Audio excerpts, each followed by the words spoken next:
My name is Anthony Manyara, the President, Kenya University Students Organization, also doubling as the President of East African Students Union.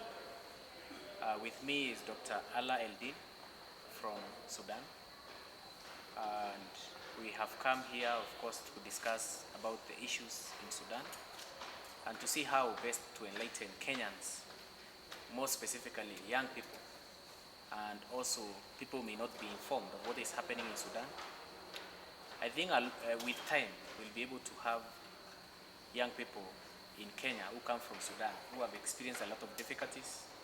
They are university students who are displaced. Now they are living in Kenya. Most other students are in Egypt, others are in South Sudan, devastated, hopeless. They are not enjoying rights to education like they are enjoying here in Kenya. So basically what we are going to do here today is to showcase very many Kenyans are out there, not just Kenyans but also in the larger picture, the East African community, what Sudan is experiencing. You know, we are enjoying a lot of rights and freedoms here in Kenya, and we may not really understand the concept, or rather the situation that is in Sudan. Very many people are dying daily. When I talk about daily, not just being shot. People are being raped. People are being maimed. People are being attacked at night. Chemical weapons. But I know Dr. Alaaeldin, who is here today, Alaaeldin, he will explain to us what is happening. Then we'll end also our remarks later. Welcome, Doctor. Thank you, Mr. Anthony, and I thank for having this large gathering of media people and to explain to the Kenyan people what's happening in Sudan. The Sudan crisis and Sudan war have very big problem that there's much of misinformation in the media, and there is wrong narrative about the war in Sudan. Yes, the people knows that what's the human crisis and the humanitarian situation is there, and the people is dying, people are dying, and how much people are refugee, internally displaced, how the health situation is there, but they don't know what's the real cause behind the war, and why is the war right now continuing and entering about the third year, and it's not stopping till now. So this is the main issue: how to stop this war, and who's the one responsible for this war, and to correct much of the wrong narrative in the media. Thank you so much. I think what Dr. Alaaeldin is trying to explain to us is simple. In Sudan, the situation there, we're talking about chemical weapons being used by SAF, that is the Sudan Forces. Sudan forces, the Sudanese forces, the government in place. What we want to also clarify is that President Ruto met RSF leader, that is General Hemet, and very many people misconstrued the reason as to why they met. In Sudan, what we need right now is peace. The peace efforts that have been advanced by Kenya, specifically our president, they are not in violation of peace terms. It is simply the fact that East Africans have looked at what is happening in Sudan, how the military is using its power to target innocent civilians. What are these innocent civilians fighting for? They want to have a democratic process whereby the country is free of dictatorship, is free of military takeover. They want these two forces, SAF plus RSF, to sit down. They have a kind of consensus, dialogue, to come up with a platform whereby all citizens can enjoy the freedoms like the way we have here in Kenya. Has it happened really? It has not happened. So, in general, we are trying to say, in Africa, our countries, there's no way they can have peace when there is war. Our collective agenda, and even our president, William Samoei Ruto, what he is fighting for, or what he is advancing, is to ensure there is cessation of war, there is peace, there is dialogue. RSF stands for that. RSF stands for peace. RSF stands for cessation of war. If at all the Darfur is one of the key places whereby RSF has some kind of presence. But we have seen the military try to use chemical weapons on innocent civilians. We have seen the other day, that is I think on 30th of May, whereby trucks taking food to some areas in Darfur. Is it Al-Bashir? Yeah, it's Kuma area. Yeah. That's in the 2nd and 3rd of June, Yes. which was attacked by the SAF Air Forces. Yes. Yeah, and they destroyed the WFP truck. Yes. Taking the humanitarian aid to Al-Kuma, civilians and Al-Fashir. Al-Kuma. Now, I want to ask Kenyans, if humanitarian aid is being sent to some part and regions of Sudan, and the military is being used to do strikes, to strike some of those trucks that are transporting food there, what does that mean? It means that the innocent civilians who are in some of those regions, they will not access food, basics. Food, even shelter is an issue there because it's being bombed the whole place. These kind of wars, after escalating for quite a number of people, these people even raping as young as a 1-year-old child. Officers of the military, they are raping women, they are raping children. They are the same people who have ensured there is a serious crisis, food crisis, education crisis, cessation of movement, violation of human rights. All we are asking as East Africans, we are asking the international community, United Nations, IGAD, African Union, East African community partners, that is the surrounding countries, that is Uganda, Tanzania, Burundi, Rwanda, Ethiopia, Somalia, Egypt, all these countries who are in the East African bloc. I think it is the right time for them to take a neutral stand, call for peace. Like we saw the other day, the African Union chairperson, in one of the talks in one of the Arab countries, he made it very clear, and we can see he is supporting the current regime in Sudan, which is quite wrong, because as Africans we want to see a faction that is pro-people. We want also the people who are there to be listened to. We want there to be democracy. We want the people to be given a chance. That was the whole cause of dialogue. Yeah, but the main issue is that who started this war and who erupted the war and why. The SAF, or the Sudan Armed Forces, started the war in the 15th of April 2023 to bring back the Muslim Brotherhood, or the NCP, that's the National Congress Party regime of al-Bashir. Okay. That the people had a very big revolution over in 2018, when the people went to the streets in Khartoum and in other cities in the periphery outside Khartoum, in all Sudan, to get rid of al-Bashir after 30 years of dictatorship. But al-Bashir rule was a mixed rule of a military and a Muslim Brotherhood or Islamist.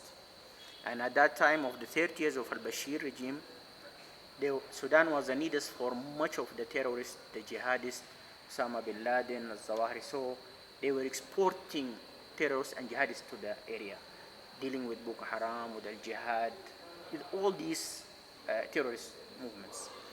When the people started to revolt, and they started in 2018 changing the regime, and we succeeded in changing the regime, and transitional period started in 2019, at that time, the two factions, that now the two belligerents, were one, like under the military apparatus. But the difference between the two, that the RSF at that time in 2018, they supported the revolution. When we were there in the sitting area, in the headquarters of the Army or General Command sitting area, we went there in the 6th of April 2019, and then at the first 2 days, we were attacked by the security apparatus, but the RSF forces came and surround the area, and then we were not attacked by the security apparatus until this insists on the army and the headquarters of the army to do the change, and the 11th of April then declared the outside of al-Bashir. We started a transition, But I think many people know the transition that we had like for 5 years. The first 2 years was led by a sovereign council that's shared by militant and civilians. And the head of the sovereign council for the first 2 years was to be Al-Burhan, that is the head of the army, and then afterwards to be shifted to the civilian. At the time of the shift to civilian, they made a coup. They didn't say the coup. Al-Burhan said that it's not a coup, it's a corrective measures to increase the share of the power and so on. But Imediate said it's a coup after he was misled by also the Muslim Brotherhood. At that time, we went back to the streets and we start again the revolution, and it resulted in a framework agreement that was signed in December, the 4th of December, 2022, and which was about to bring back a transition government and civilian regime. But unfortunately, the Muslim Brotherhood and the SAF, they started the war in the 15th of April as a last resort to bring back al-Bashir and the Muslim Brotherhood back to power. You know, I think all people or Kenyan knows that al-Bashir and Abdurrahim Muhammad Hussein and Ahmad Harun are three of the big figures of the previous regime, and they are wanted by the ICC. And even in this war, they were asked to hand over them to the ICC, but the army refused. So the previous regime figures are freely moving and supervised and even safe and protected in the SAF-controlled areas. It's not only done by the SAF, but the SAF started to do, and they are actually an apartheid regime. What they are doing right now, they are starting to separate Sudan. They are depriving the Darfur, Kordofan areas, that the West areas, and the African descent tribes from their civil rights. Children have no birth certificates. They are deprived from education, from school exams. They made a currency change in Sudan, and they deprived these areas from currency, and they are not even allowed to renew their passport. If a Sudanese goes to the Sudan embassy here in Nairobi, and he was from the African descent tribes or from the Darfur or Kordofan area, and asked to renew his passport, they will not renew. Why? Because they think that the people are the social incubators of the RSF, and they are African descent. This is the reality of what's happening there. It's an apartheid regime. Yeah. Since the independence, the elite political groups of Sudan was enforcing to push Sudan towards the Arab Islamist group. And that was behind even the military opposition of late Dr. John Garang. And the many talks of peace here in Kenya, Machakos, and then Nifasha, and so on. So the insisting of having Sudan with an Islam-Arab heritage and to destroy all the African heritage and even the African faith, the Christianity, is what is the SAF is doing, or the Muslim Brotherhood behind SAF is trying to insist. But the coalition that we made here, and that was declared in the KICC with the RSF, the civilians, and for myself, for example, from the trade union group and professions, were seeking behind the Sudan is an African nation, and it is a non-Muslim, non-Christian. It's a free nation. It's a secular nation. Anybody can perform his own religion, and there is difference between the state and the religion, and all people should have their social rights. This is what SAF don't want. That's why they erupted the war, and that's why they having this apartheid regime deals of separating Sudan. People think that we in TASIS and in the new alliance are seeking to separate Sudan, but this is one of the misinformation and misleading in the media. No, we are looking to unite Sudan, but in a secular country that separate religious from state. Everybody is free to perform everybody is free to take whatever religion he is, and everybody have equal social rights. And this was not SAF once. That's why they use chemical weapons against people who are in Darfur, against people who are in Kordofan, against people from African descent tribes. That's why they are separate, deprive them from education, deprive them from currency, deprive them from their social rights, birth certificates, renewing passports, verification of the certificates, and so on. This is the reality behind that. And that's why even they shoot or they attack the humanitarian aid trucks right now, because they don't want them to have even the food. Yeah. And this is in the media, even in the regional and international media, there is much of misinformation that these things are done by the RSF, but in reality it is done by the SAF.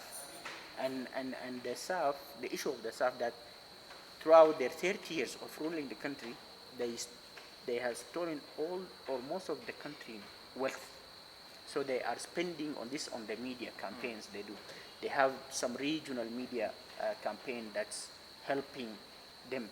For example, Al Jazeera channel and so on. So because these are following the Muslim Brotherhood methodology or ideology. Yeah. So that's why you find it's difficult to change this narrative, because that narrative of the South and the Muslim Brotherhood is well supported and well financed. That's beautiful, Doctor. I just want for Kenyans to understand, there is so much propaganda out there, whereby our president is being affiliated with RSF, and sometimes they say RSF it's not in government in Sudan. Now, this is somehow giving the picture that the government of Kenya is not working with the current regime of Sudan. Do you have anything to shed light on that? Yeah, it's important also to elaborate that the Kenyan government or President Ruto is not aligning with the RSF, but he wants to stop the war, the same as, for example, Dr. Abiy Ahmed, the same as for Mr. Kaka in Chad, the same as all the region. But who is not willing to stop the war is the SAF. That's why everyone who calls to stop the war will be attacked by the SAF and the media supporting as aligned to the RSF. The SAF want to stop the war in their terms, to bring back the Muslim Brotherhood and to bring back the NCP and the Bashir regime. This is the way they want to stop the war. They don't want to stop the war in a fair place and with the people will that they did, and they go in the street in 2018 to get rid of al-Bashir and dictatorship. No, the SAF want to end the war with the terms to bring back these people. So whenever there is somebody like a president or anybody of any country asked to stop the war in the right way, he will be declared by the SAF or the de facto government of Al-Burhan as allying to the rebels or as allying to the RSF. This is the reality. So this is the issue. Not all countries of the region are looking to end the war in the right way. For example, Egypt is very much supporter of Al-Burhan because the Egyptian hand in the army and the intelligence in Sudan since the independence in 1956. That's why they want always to end the war in a way to bring back al-Bashir and to bring back the NCP. Yes, the power. Yeah, that's why even in the last battles in the last week, they found a lot of or many of the ammunition, the Egyptian-made ammunition in the RSF, in the SAF stores, so that the SAF and even the Egyptian are collaborating much in the ammunition. They send them much of experts, and even some of the Air Force jet of the Egyptian are participating in the war beside the SAF. So as you can hear, ladies and gentlemen, I think the current crisis in Sudan affects all of us. We normally say that injustice here is injustice everywhere. If someone is lacking food here, it's a life cut short. If someone lacks education here, we have lost a champion in the entire of our fraternity. In my opinion, I think Kenyans, before most of the cases when they read from the media, they tend to get one-sided story. It is always good to do background checks and understand how many people have died so far in the current war in Sudan. How many children have been raped? How many women have been raped? What is the extent of chemical weapons usage? How many people have been subjected to drones operations? How many buildings have been destroyed? How much infrastructure has been affected there? What are the kind of resources? Is even business environment there conducive for anyone to make money? Are people there living without food? Are people dying out of hunger? What is worse than war? Dying of hunger. What is the international community doing to ensure the cessation of war? These are the kind of questions here in Kenya we should ask. And even our neighbors in the East African community, what are they doing to ensure there is peace in Sudan? Because I think all lives are equal. We are all equal under God. We are all equal under God, right? Yeah. The most important thing to show or to elaborate, Anthony, is that the SAF or the previous regime separated South Sudan from Sudan on a religious basis. That's the war in the South Sudan. Yeah, the SAF was advertising for the war in a religious basis, that the South Sudanese are not Muslims and Jongarang is not Muslim.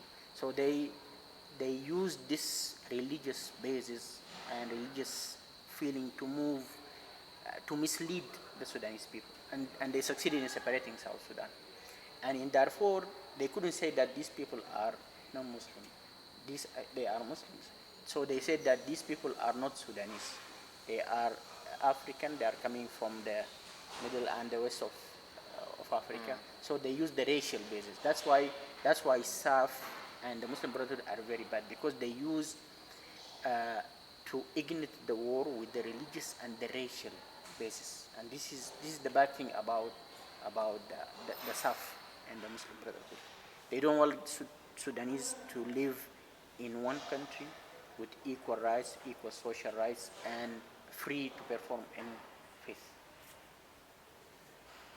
I think Doctor said it all. I hope maybe there's a few questions. Probably, do you think it's going to be easy to find solution to all this? Because it's not just about East Africans, but it's a whole community. Yes. So do you think it's going to be easy to find solution to all this? The solution should be based, or we can reach a solution by putting much pressure on SAF. Okay, because they are the one who erupted the war. They are the one who spoiled even the peace talks in Jeddah first round of Jeddah, second round of Jeddah, the IGAD, the Geneva first round, Geneva second round, all were spoiled by the SAF. And during this war, they were spoiling the peace talks in order to find an alliance with outside. They bring the Iranian, the Houthis, the Tigray. They have an alliance with ceasefire. They get weapons from Egypt. So the problem is that the people's not realizing that the SAF is the problem and the one who's spoiling the peace talks. So whenever you have much pressure to put on the SAF, then you can reach end of the war. Just on the Kenyan government, you've given an example of passport issue to Sudan in Kenya. Have they tried reaching out the government to see if they can help when it comes to that? No, the passport issue will not be an issue of the Kenyan governments. The Kenyan government facilitates much the refugees of staying here, like having the allowance of the stay. That's what a very good things and a very big help to the Sudanese refugees. But for them to have this, the Sudanese to have this renewal of passport and this other civil rights, that's why we are thinking of like declaring a government from inside Sudan, from Darfur, like the one in the Somaliland, for example. It's a political tool that will help to save the people's social rights and civil rights there, and will be a political tool to do a much pressure on the SAF or al-Burhan side. Apart from allowing the Sudanese refugees to stay in Kenya, what else can the Kenyan government do to support Sudan, or even to send help to Sudan when everything happens? Not only the Sudanese refugees, but Sudanese students. Many of the refugees are students, and I think they have an access for much of the education here. The other thing is that the humanitarian support that is provided by the Kenyan government, and the will for the peace and the work for the peace is the most important issue. You cannot solve the Sudan issue without insisting on peace. And insisting on peace, to reach it, to me, it means to put much more pressure on the part that spoils the peace. That is to say, al-Burhan. And probably a question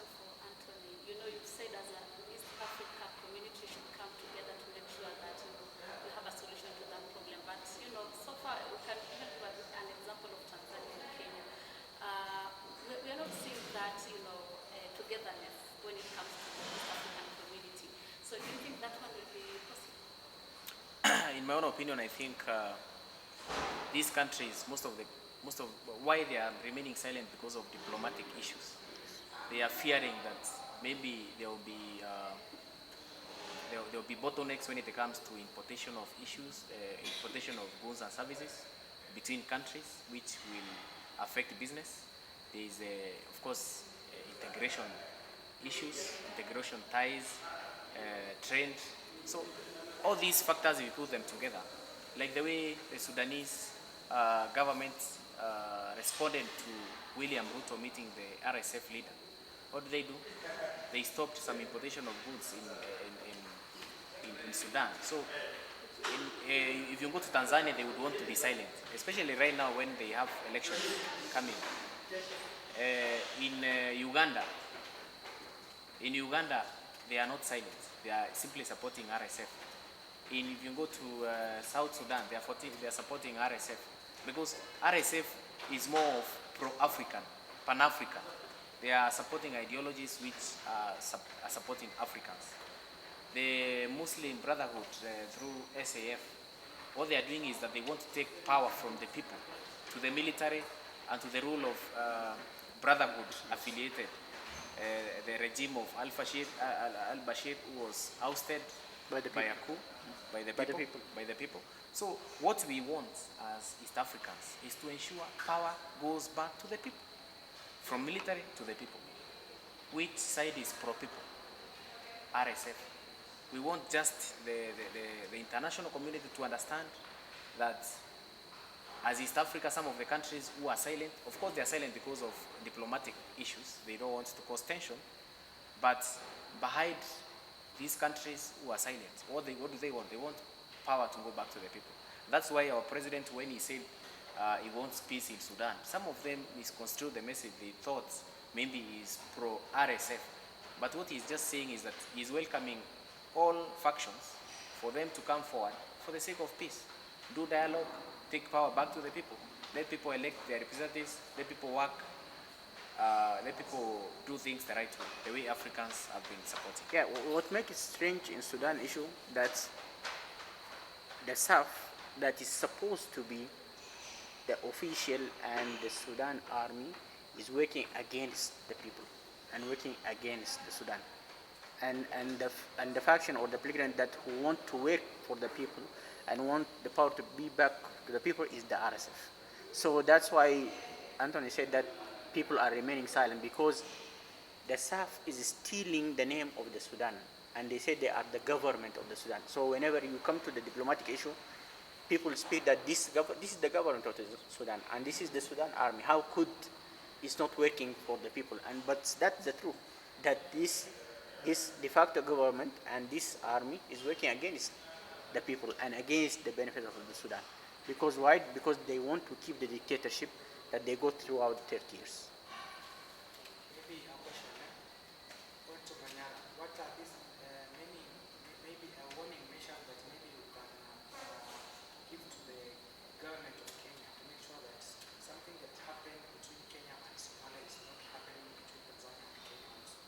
And until maybe it's the same question, the measures maybe you may give to the Kenyan government to make sure that something that happened between Somalia and Kenya is not happening now between Kenya and Sudan. I think my question, I will not answer it because it's not touching on Sudan. But I will let my brother here, doctor, to address. The answer of this question is that depends on your analysis that which part or which belligerents is working for the benefits of the Sudan and for the people. So the countries or the presidents or the agencies who is working for the peace and who is working for the benefits of Sudanese and who is spoiling the peace platforms and who erupted the war. This is the issue. Who erupted the war and who spoils the peace is the South. So whatever measures should be taken to put a pressure on this part. Despite that it's stealing the name of the Sudan or it's stealing the name of the government, it doesn't make any difference. So if you want to stop the war and you want to work for the benefit of the people, then you have to stop the part that's not working for the best of the people. For example, in the Somaliland, I think what I've read in the media and as many of Somalians, for example, Somaliland is very safe of terrorist attack. There is no terrorism. There is no. On the other hand, in Somalia, there is much of that. People in Somaliland, they feel more safe. They can have their business. They can have their normal life, their social life. So at the end of the day, it depends on where is the place that the people feel more safe. They can have their rights. They can enjoy their civil rights. They can enjoy the democracy. It doesn't mean that the official government or the people, it's not the official government, but the official army, or who takes the name of the official army, is the better. No. You should decide on that with the acts of the two sides. Who is welcoming peace? Who is going to the peace talks in favor to stop the war? And who is spoiling the peace talks? For example, the Sudan external affairs ministry, they freeze Sudan participation in the IGAD at the end in the December 2023, because the IGAD asked to stop the war in Sudan. And even at that time, Al-Burhan welcomed the final statements of the Djibouti meeting. But the External Affairs Ministry in Sudan, immediately they had the statements to declare that they will freeze the Sudan participation, and they are not with the Burhan welcoming. Why? Because it's controlled by the Muslim Brotherhood or the previous regime people. So this is the reality. The SAF is not Sudan army. The SAF is the Muslim Brotherhood army.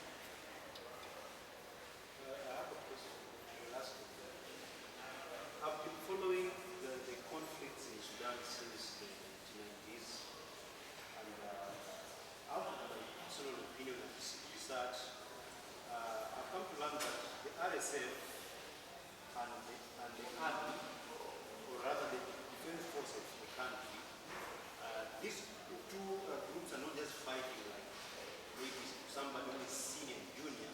These people are fighting almost on equal measures.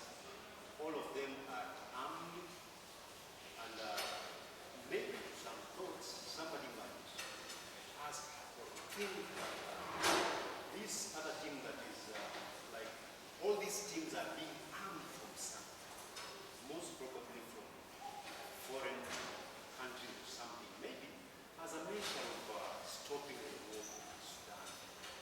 Maybe, do you think maybe a research should be done, maybe reducing the amount of arming the fighting groups could be a way of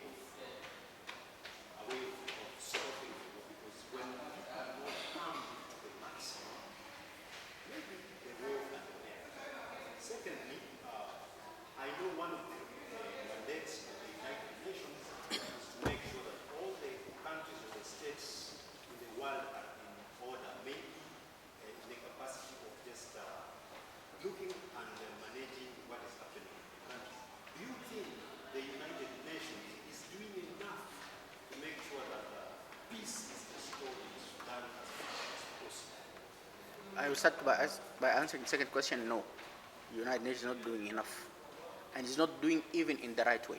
It's not doing enough and not doing in the right way by putting pressure on the side that spoils the peace. But the first question is that I think it's very hard to stop arming. It's good to work for that, but it's very hard in the war situation to stop arming any of the belligerents. The RSF was made by the army. This is the reality.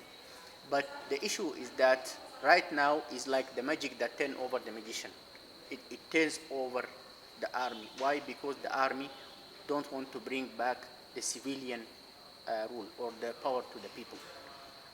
There is one thing that is important to mention, that in many of the media they said on the misinformation that the RSF is the Janjaweed of 2003, but no, the RSF is not the Janjaweed. The army of Sudan is very famous of making paramilitary, and one of these paramilitary that they made after the secession of South Sudan is that in 2003, when the Darfur clashes started and it started between the farmers, that the African tribes, and the animal keepers or sheep keepers or camel keepers, the Arab tribes. Even the country or the government was not doing a settlement project for this animal keeping. That's why they goes inside the farms, but it used this more in order to fight against the African tribes, people who are looking for equal social rights. So they make the Janjaweed at that time with the name of a guy who called Musa Hilal in 2003. And the second guy of him is called Ali Kosheb. The one right now is under the court in the ICC. So these are the Janjaweed. But it comes in 2007. There was a trial of in 2007. Then in 2011 there was a trial of coup from inside the army on al-Bashir. Then he made the RSF with the name of Hemeti. And it's important to say that Hemeti is he's the guy who put Musa Hilal, the head of the Janjaweed, into jail. So the Janjaweed make a lot of massacres in Darfur. So that's with the Musa Hilal and Ali Kosheb. But they are not the RSF. But the misinformation in the media is going so. But at the end of the day, right now, we say that the RSF is the one to stop the war in a right basis, not to bring back al-Bashir regime or the Muslim Brotherhood to power, and they go to the peace. This is not there in the South, and this is the reality that many of the international community reports or the civil society reports in Sudan, because the civil society in Sudan is much spoiled by the Muslim Brotherhood throughout 30 years, is not saying, and the international community is depending on these reports to issue their reports. That's why many of the media and the information is fake in the issue of Sudan.